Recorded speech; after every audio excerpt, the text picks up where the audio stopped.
awalnya orang-orang Eropa itu sampai ke Indonesia, ada faktor-faktor yang mempengaruhi.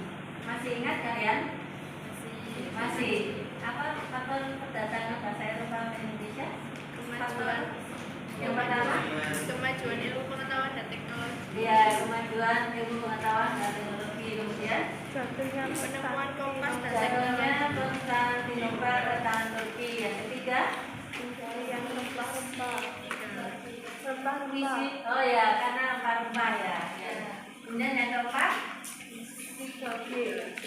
3G.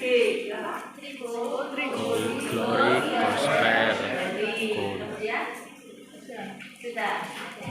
Lihat, bisa dilihat bagaimana Dulu. awal kedatangan bangsa Eropa, ya, kolonialisme dan imperialisme.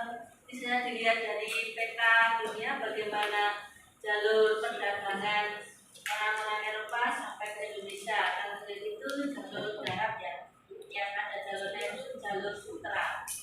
Kalau kita ini rempah-rempah ya, ini sutra, ini ya jalur sutra komoditi perdagangannya. Nah ini peta Eropa. Ada Konstantinopel itu kemarin di sini ya, Turki. Ya. Baik ya. Kemudian dari faktor-faktor kedatangan bangsa Eropa tersebut, orang-orang Eropa akhirnya berlomba-lomba untuk mencari sumber rempah-rempah, sehingga mereka melakukan penjelajahan samudra. Ini jelajah samudra, ada bangsa Portugis, Spanyol ya. Ya, tujuannya itu untuk ini ya, mencari rempah-rempah. Kemudian karena wilayah Indonesia yang strategis gitu ya, ini merupakan awal kedatangan bangsa Eropa. Nah, kemudian dengan datangnya bangsa Eropa, orang-orang Eropa tidak sejajarnya berdagang. Pada akhirnya mereka ingin menguasai, menjajah bangsa Indonesia. Ada bangsa pertama Spanyol, Portugis, Belanda ya. Kemudian kalau Belanda itu nanti membentuk fungsi dagang yang diberi nama VOC, Indonesia Company.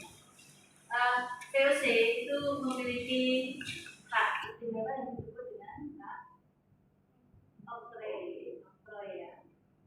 Kemudian setelah VOC nanti Indonesia di bawah pemerintah Republik Batak, kemudian ada Belanda, Francis, ya, kemudian kembali lagi ke Belanda.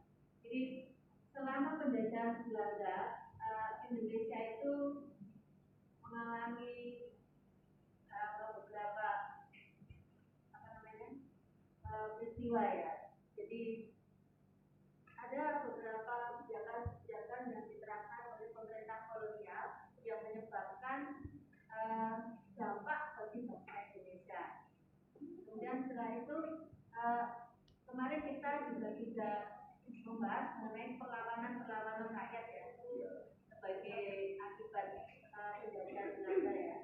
Nah, sekarang karena kita sudah membahas bagaimana masuknya bangsa Eropa, kemudian perlawanan bangsa Indonesia terhadap kolonial, kita ke dampak penjajahan atau kolonial di Indonesia. Ya. Dampak kolonialisme di Indonesia.